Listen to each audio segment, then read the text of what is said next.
El siguiente mini documental de la isla de Pascua o Rapa Nui, como la llaman los nativos de la isla, está basado en uno de los estudios publicados de la isla en 1975. Este estudio menciona una de las últimas excavaciones que se hicieron en 1955. El período entre 1955 y 1975 marca el período donde Chile formaliza el control político de la isla con un gobernador, y de ahí la importancia del contenido del estudio. El antropólogo William Mulloy, el autor del estudio, refirió las estatuas solo en las plataformas llamadas Ahu. De ahí que en nuestra primera parte del mini documental solo usamos el término Ahu. Con la ayuda de nuestros suscriptores pudimos entender que las estatuas son llamadas Moai y que la plataforma donde están es llamada Ahu. Así que para la segunda parte lo incorporamos para explicar los conceptos de una mejor manera. El interés de la isla de Pascua nace porque, ante la carencia de estudios astronómicos de civilizaciones antiguas en lugares del hemisferio sur, nos dimos la tarea de buscar y nos encontramos con una gran revelación acerca de las estatuas Moai. Más allá del misticismo o de cómo fueron enterradas las estatuas o de cómo fueron transportadas, los hallazgos del antropólogo William Mulloy evidencian que la posición de los Ahu y Moai no era aleatoria, sino que estaban alineados al sol tanto para equinoccios como para solsticios. Esto nos demuestra que tuvieron un uso práctico para el quehacer del día y del año de la civilización que estuvo en Rapa Nui.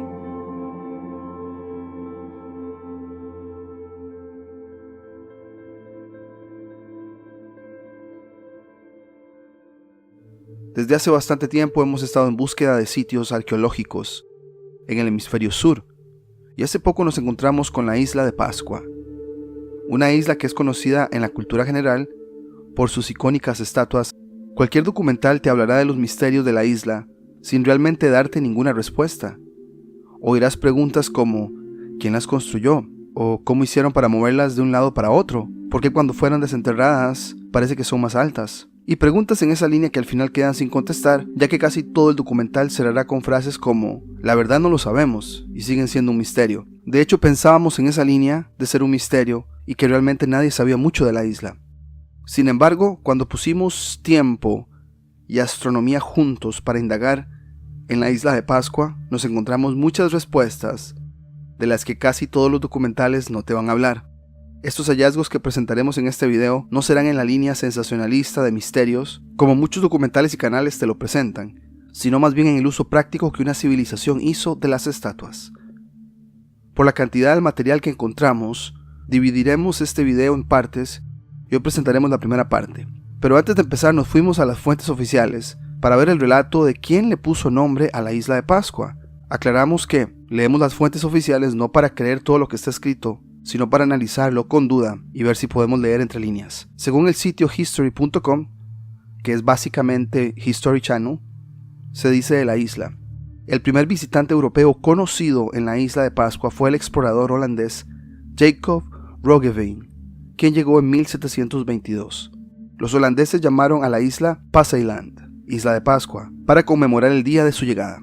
Haremos una pausa aquí, porque esto de que llegan exactamente en una fecha importante del calendario es un poco probable, especialmente cuando los indicios de la Pascua nos lleva a que por mucho tiempo no se pusieron de acuerdo para celebrarlo al mismo tiempo, como lo veremos más tarde. Quizá llegó alrededor de esa fecha y por estar cerca de la Pascua la bautizaron así. También es importante notar que el texto dice primer visitante conocido, o sea que quizá hubo exploradores no conocidos, pero este holandés tenía que quedar en los registros como el primero. Básicamente, el que fuera encargado de escribir la historia para la oficialidad, elegiría quién quedaría como el primero, ¿no?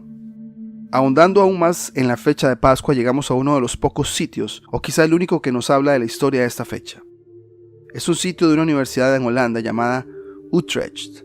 ¡Qué coincidencia! De Holanda también. Coincidencia o no, parece que Holanda tuvo que ver mucho en el control de navegación y quizá en la cartografía, para que un holandés fuera el primer visitante conocido. El artículo se llama Fechas anómalas del domingo de Pascua en el siglo XVIII y nos habla del valor astronómico de la fecha, lo cual afirma que las religiones, en este caso la judeocristiana, tienen sus bases en los movimientos de los astros, pero nunca te lo van a decir abiertamente. El año solar es el ciclo más notable de tiempo, donde el arco solar se abre y se cierra. Los solsticios significan el punto más amplio y el punto más estrecho de este arco en cualquier lugar del mundo. Los equinoccios son el punto intermedio, donde el día aproximadamente dura lo mismo que la noche.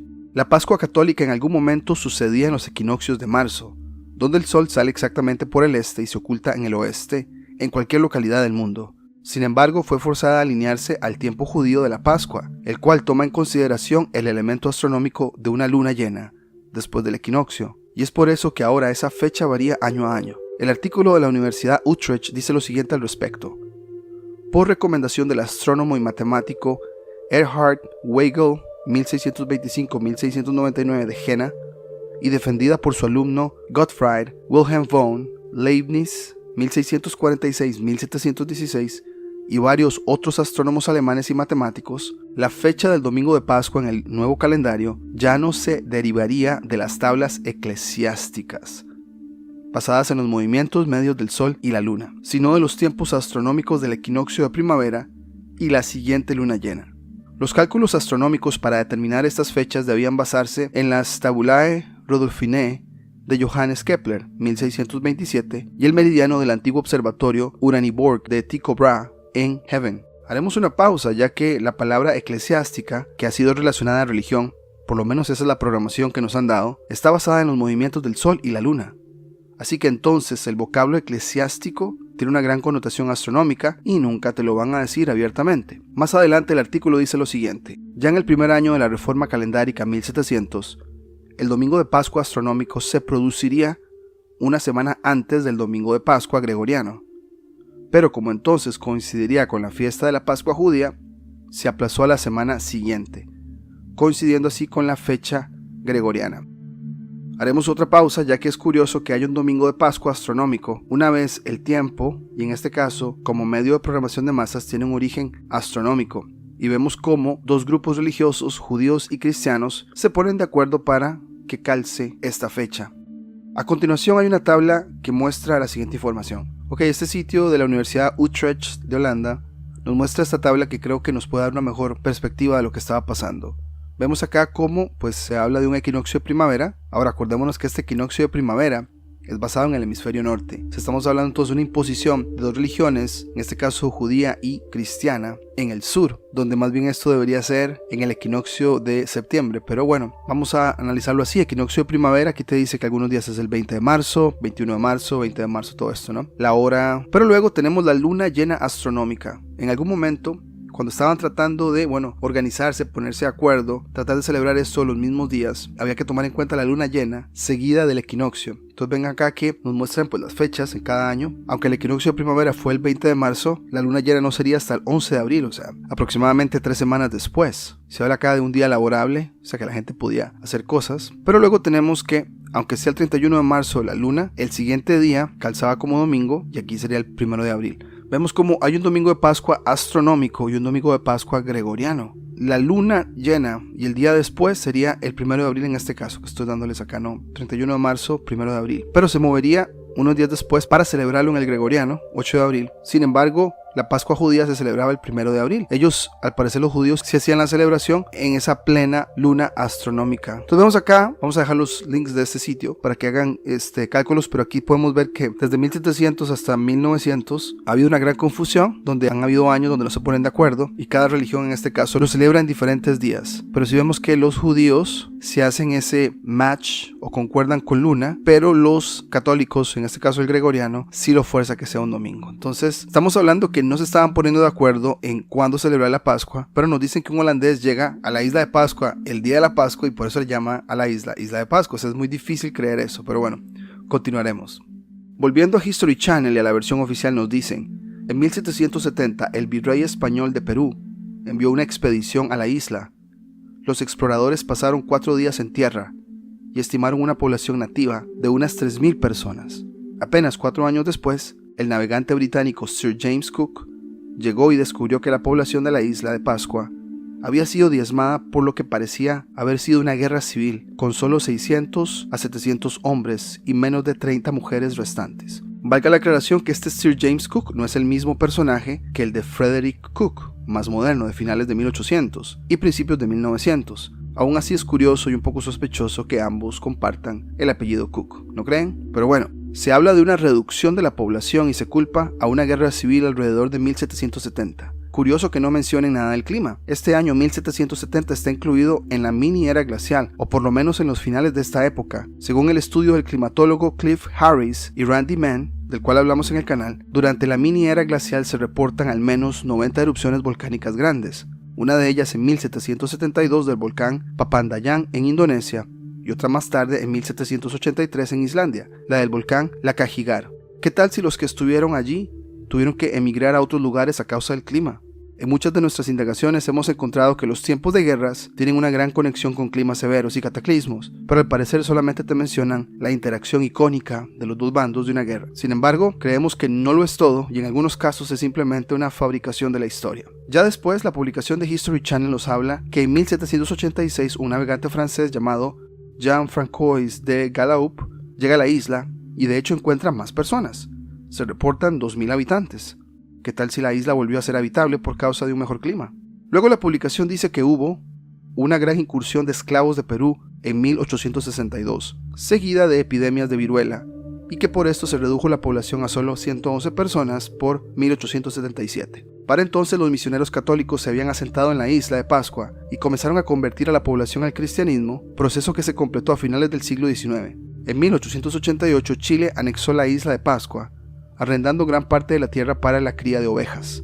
El gobierno chileno nombró a un gobernador civil para la isla de Pascua en 1965 y los residentes de la isla se convirtieron en ciudadanos chilenos de pleno derecho. Reflexionando en este texto, pareciera que si el fin fue tener control en un territorio, entonces tiene que haber conversión a una religión, aparición de epidemias y que para el siglo XX se tenga control político total, ¿no? Bueno, con todo este preámbulo histórico llegamos al periodo entre 1955 y 1975. O sea, básicamente 10 años antes y 10 años después de que Chile pone a un gobernador civil en la isla. Aunque se hicieron visitas tipo sondeo a la isla en el pasado, en 1955 se reporta la primera excavación de las estatuas. 20 años después, en 1975, se publicó un journal acerca de estas excavaciones llamado A Solstice Oriented a Who on Easter Island, que en español sería un solsticio que orientó a Who en la isla de Pascua.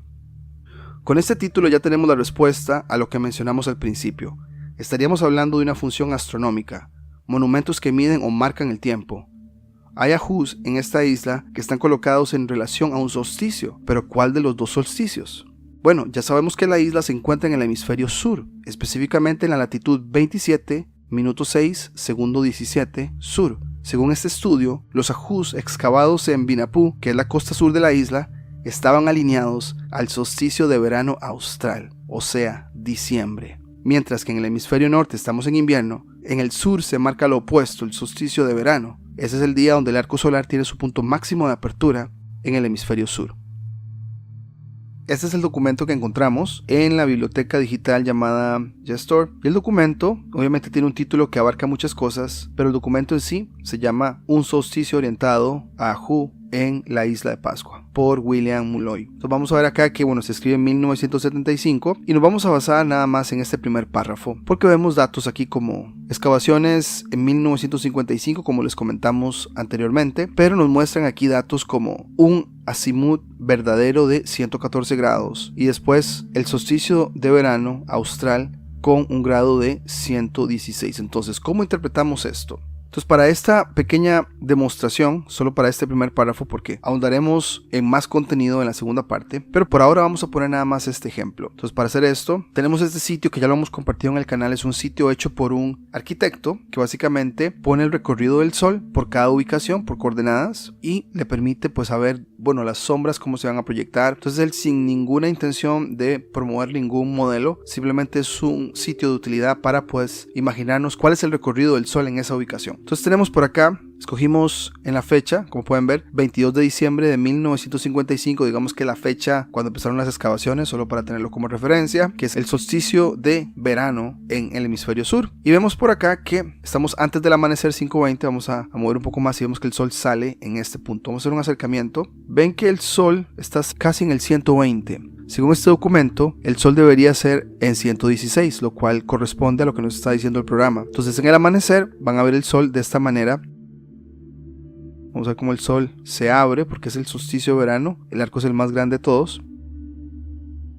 Y se esconde no en el oeste, sino entre el oeste y el suroeste. Entonces, si ponemos esto en perspectiva, vamos al amanecer una vez más, ahí. Ese amanecer no sucede en el este, sino en un punto entre el este y el sureste. Esta es la isla de Pascua. El documento está confirmando que en la isla de Pascua, hemisferio sur, el sol viene por el sureste, en esta dirección, así haciendo un arco y después retirándose. O sea, viene del sureste en 116 grados, porque este círculo, como pueden ver, está dividido en 360 grados y ese punto que le estamos diciendo entre el sureste y este del amanecer está acá, antes del 120. Entonces, la piedra o la estatua en este caso, la encontraron nada más con 2 grados de desfase del azimut verdadero. Pero entonces la pregunta es, ¿estaba casi puesta para estar en dirección a ese amanecer? Entonces vamos a ver más adelante, en la parte 2, que siguen analizando otras y el valor astronómico de posición, de tamaño y de dirección va cuadrando con esto de los solsticios, especialmente el de diciembre en Sudamérica, que es el de verano, mientras que en el hemisferio norte estamos en invierno. Este estudio en la página 38 nos muestra como un antes y un después. Acá estaba el área pues sin excavación. Después de la excavación se ve la estatua con el rostro como viendo para acá. Eso sería desde el noreste. La tercera acá sería desde el norte. Esta sería desde el este y esta sería desde el sur. Entonces vamos a usar la del sur porque aquí el sol saliendo a mano derecha hay una inclinación para que ese amanecer se vea en el rostro de la estatua, pero eso está alineado como les comentamos. Entonces, ¿cómo sabemos eso? Vamos a irnos al sitio del arquitecto. Vemos ahí el 116 azimut, el amanecer así. Entonces vemos que el sol pegaría como en el rostro de la estatua. Con esto en mente seguiremos ahondando en este documento que tiene mucho material para analizar estos datos astronómicos que confirman el uso de esa civilización para esto y para el tiempo. Ya después de esta demostración, queremos compartir que en la segunda parte ahondaremos en los detalles ofrecidos por el Journal con otros grados de alineación y cómo otras áreas marcadas en el terreno evocan un uso astronómico y de tiempo. Como dijimos al principio, quizá hablar de la importancia del tiempo y la función astronómica no sea tan sensacionalista o clickbait, pero para nosotros es esencial saber que una civilización que probablemente no fue esclava a un calendario gregoriano o a un sistema donde la hora, el minuto y el segundo son promedios de tiempo para poder globalizar el mundo. El hecho que haya una hora de desayuno, almuerzo y cena, y que estos tiempos son donde los medios desinformativos descargan la mayor cantidad de desinformación, solo funcionaría si tenés a todos o la mayoría programados a hacer lo mismo en horas determinadas. Así que parece que en un pasado antiguo cada lugar tenía su sistema de tiempo y operación para funcionar como un grupo de personas, y de alguna forma se respetó, ya que el sol y los astros determinaban el tiempo específico para cada ubicación. En el caso de la isla de Pascua, las evidencias son las estatuas que evocan que ahí lo hicieron. Más allá de lo que podemos conjeturar de cómo fueron construidas o movidas de un lugar a otro, su función es lo que más nos interesa, y creemos que sí fueron usadas para marcar el tiempo, y las personas que estuvieron ahí las usaron para esa función.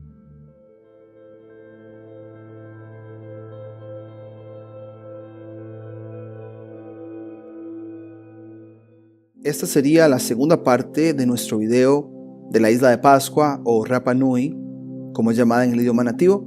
Está claro que en la mayoría de las cosas escritas por la oficialidad, muchos nombres han sido elegidos por esos que escriben la historia para impregnarse en sus libros, y la isla de Pascua no ha sido la excepción. Sin embargo, el video desde un principio fue con el fin de explicar algo de lo que no habíamos encontrado en otros videos, que es el tema del tiempo y la astronomía, el cual vincula las estatuas de la isla. El journal científico que estamos usando para este video se llama Un solsticio que orientó a Ahu en la isla de Pascua, y con el título nos podemos dar cuenta que la palabra Ahu es parte de la idea central del estudio. Sin embargo, después de corroborar logramos entender que la estatua es llamada Moai, pero la plataforma donde está el Moai es llamada Ahu. Así que antes de empezar esta segunda parte queremos compartirles un poco de los números acerca de los Moais y los Ahus. Según el sitio aerobaticsweb.org y el estudio de un científico alemán llamado Gunther Acorn, se afirma lo siguiente. Los Ahus son plataformas ceremoniales de piedra sobre las que se levantan los Moais. Con una gran variedad en el diseño, muchos fueron reelaborados durante o después de la era de los Uri Moai, o derribamiento de estatuas. Muchos se convirtieron en osarios. Uno fue dinamitado o abierto. Y Ahu Tongariki fue arrastrado tierra adentro por un tsunami. De los 313 Ahu conocidos, 125 llevaban Moai, generalmente solo uno, probablemente debido a la brevedad del periodo Moai y las dificultades de transporte. Ahu Tongariki, a 1 kilómetro de Ranu Raraku, tenía la mayor cantidad de Moai y el más alto, 15 en total. Según el journal que conseguimos para este video, se dice de la función de los Ahus y las estatuas Moais. Aunque es obvio que la mayoría de los Ahu en la isla están orientados de espaldas al mar y claramente no demuestran el tipo de orientación solar descrito anteriormente, de los 18 Ahu locales que se han estudiado en detalle hasta la fecha, 7 sugieren la posibilidad que se pretendía la orientación del equinoccio o del solsticio. No se sabe cuántos más se encuentran en la isla. Sin embargo, las proporciones anteriores al menos introducen la posibilidad de que la orientación solar representa aquí un rasgo cultural deliberado. Dado que las orientaciones rara vez fueron precisas, también existe la posibilidad de que las registradas puedan representar una coincidencia. Por lo tanto, la evidencia adicional que se describirá a continuación de un Ahu que ofrece tal orientación, alguna sugerencia de sus características arquitectónicas, de que esta orientación fue deliberada, y un posible segundo ejemplo similar al dispositivo de medición de Orongo es de interés. Acordémonos que este estudio es basado en la exploración que se hizo en 1955. Entonces, en aquel momento estaban todavía redescubriendo los Moais y los Ahus en la isla. Ya con este preámbulo explicaremos ya visualmente lo que son estos sitios, específicamente 5 sitios en la isla de Pascua y Rapa Nui.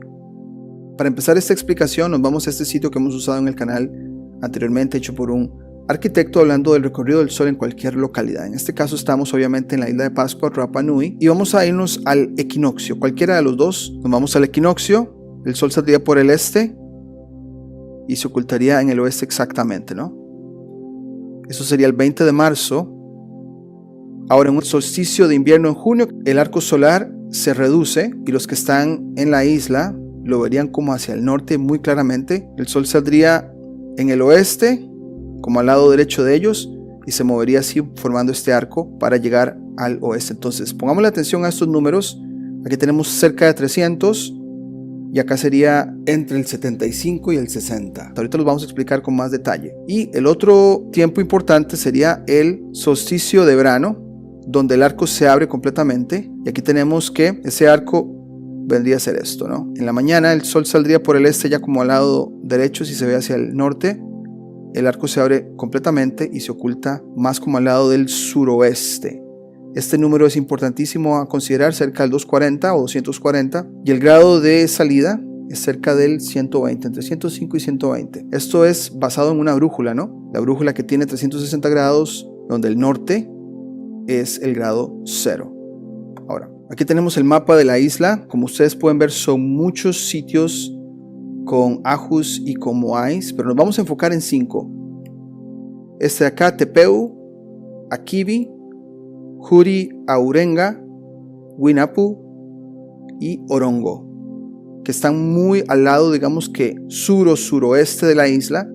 Y importante, nuestra brújula marcando norte 0 grados, este 90 grados, sur 180 grados y el oeste 270 grados. Vamos a estar usando la brújula y apuntando a direcciones con el fin de explicar esto un poco más claro. Vámonos a Binapu, el primero, ¿no? Aquí tenemos el sitio, Ahu Binapu. Nos estamos acercando, aquí está el sitio. Hemos marcado estas líneas para que ustedes vean la delimitación de ellas. O sea, ¿por qué las delimitan así? Bueno, muy fácil. Van en la dirección al sol, ya sea salida o puesta del sol. En este caso, si tenemos la brújula, estamos hablando del este. Y dice el texto por acá que el Ahu número 1 está alineado a 114 grados, 2 grados del azimut para el solsticio de verano verdadero, y que el Ahu número 2 está alineado a 91 grados con 30 minutos. Más explicado sería así. Esta es la inclinación que tienen en su delimitación. O sea, esto no lo hicieron simplemente porque así cayó, no, tiene una función solar y astronómica. Vemos acá que el sol en el solsticio de verano, en diciembre, saldría en el grado 116, o sea, estamos hablando de diferencia de 2, y el sol en el equinoccio saldría obviamente a 90 grados y estamos hablando de una diferencia de 1 grado y 30 minutos, o sea, muy cercano. Esto se ve con función astronómica. Esta diferencia quizá tenía algún propósito para ellos, ya sea antes o después, y por eso la marca de los monumentos astronómicos están ahí, ¿no?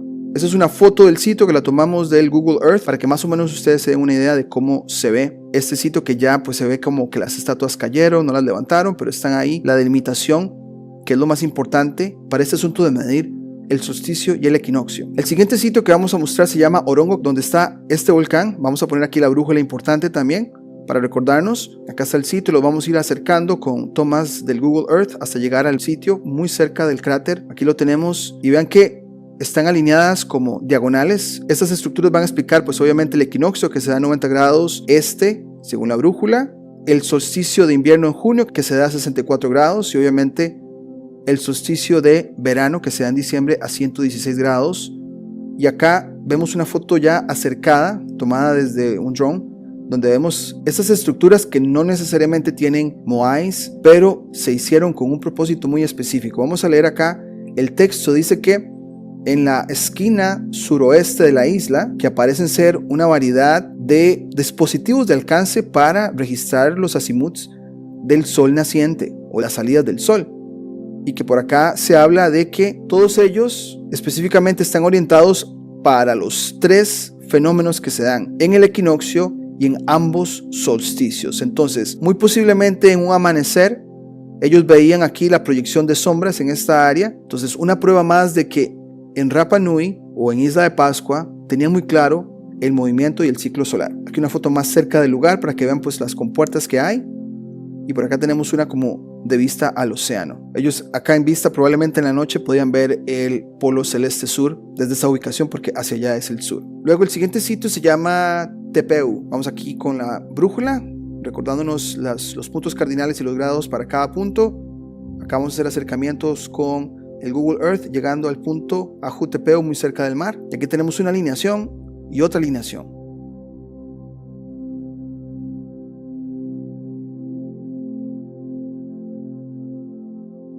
Aquí mostramos el texto del estudio.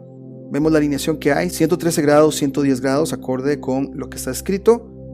Y estamos hablando del solsticio de verano en diciembre. Esos 116 grados donde el sol viene del sureste, y estos ajus y sus moais en aquel momento tenían la función de marcar ese solsticio. Vemos que uno está a 3 grados de diferencia y el otro está a 6 grados. Probablemente los días anteriores al solsticio eran importantes, quizá los pusieron así, o también está la posibilidad que se haya movido, pero independientemente de la causa, sí se ve que el propósito astronómico está ahí para esperar la salida del sol en los solsticios de verano en diciembre en la isla.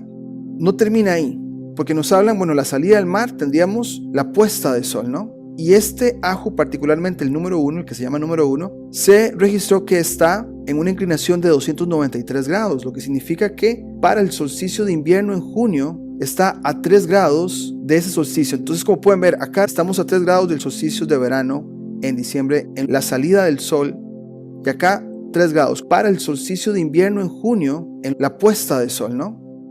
Como que esos 3 grados significaron algo muy importante para ellos, porque tenían los dos ajus acá, y también tanto en invierno como en verano tenía alguna función para ellos ir midiendo el tiempo. Aquí tenemos la brújula para que más o menos ustedes se den cuenta de que el arco en el invierno es más corto y en la puesta del sol es más como entre el oeste y el norte, como en el noroeste.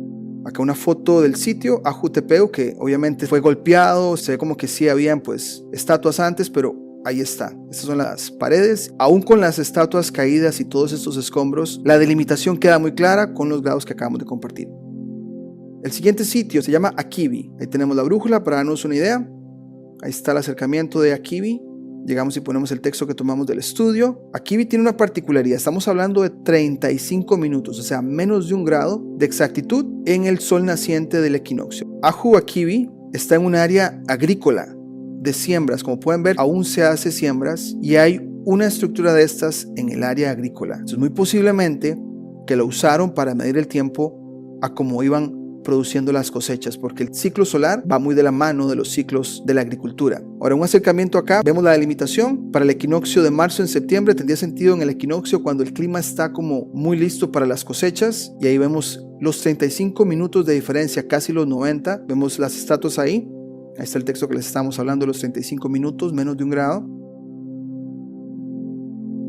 Y acá una foto de lo que sí está en este momento, los Moai cerca de la zona de agricultura, como ustedes pueden ver atrás. Esta foto la tomamos del Google Earth. Hay un sitio que está muy cerca de Ajo Akibi, se llama Ajo Baiteca y según el texto tiene una inclinación pero hacia el oeste en el atardecer. Ponemos ahí los 270 grados para los equinoccios de marzo y septiembre. Tenemos 2 grados 52 minutos de diferencia y el texto nos dice eso, 2 grados 52 minutos de diferencia en la puesta del sol en el equinoccio. Lo interesante de estos dos sitios es que estamos cerca de un área agrícola. Al parecer los equinoccios tuvieron mucha importancia a la hora de sembrar. Por lo menos esa es la conclusión que podemos llegar. Acá una foto de ese sitio que ahora nada más queda la demarcación y digamos que el torso de lo que fue un Moai. Aquí el crédito a Murray Food de este sitio, que es la única foto que encontramos en internet para ilustrar este sitio. Ahí lo tenemos. Y ya para terminar, el último sitio se llama Uri Aurenga. Acá tenemos acercamientos con el Google Earth. Ahí tenemos Urenga. Vean que está muy en el medio pues de caseríos o de casas en este momento. De hecho el texto menciona esto como un lugar olvidado, pero con la función específica, porque es exacto, con alineación de 64 grados para poder ver el solsticio de invierno en junio, 64 grados. Aquí tenemos la brújula para que vean, 90, como el arco es más cerrado en el sur viendo hacia el norte, ese sol saldría a los 64 grados y este Moai, de hecho que sí todavía está, con la alineación del ajo, va exactamente a ese solsticio. Aquí tenemos ya una foto para corroborarlo, una foto que tomamos de Google Earth donde está el único Moai. Pero vean que está como una parte elevada por el mismo propósito, para poder agarrar el sol lo más que se pueda hacia ese este. Pero hasta acá llegamos con toda esta presentación de la isla Rapa Nui o Isla de Pascua. Y más allá de las confusiones del nombre o de la situación política con Chile, lo que nos interesaba más era mostrarles que esta civilización que estuvo ahí sabía del ciclo solar y sabía de estos 4 puntos específicos en el tiempo, de los 2 equinoccios y de los 2 solsticios. En aquellos tiempos donde no nos controlaban con relojes ni con agendas globalistas, las civilizaciones sabían que el sol marcaba el tiempo y era muy importante saber cuándo había que sembrar, cuándo había que prepararse para ese invierno y cuándo venía el verano también. Entonces, si tenés algún comentario, algún aporte a esta presentación, nos encantaría escucharlo, pero por ahora sería todo y nos vemos en la próxima.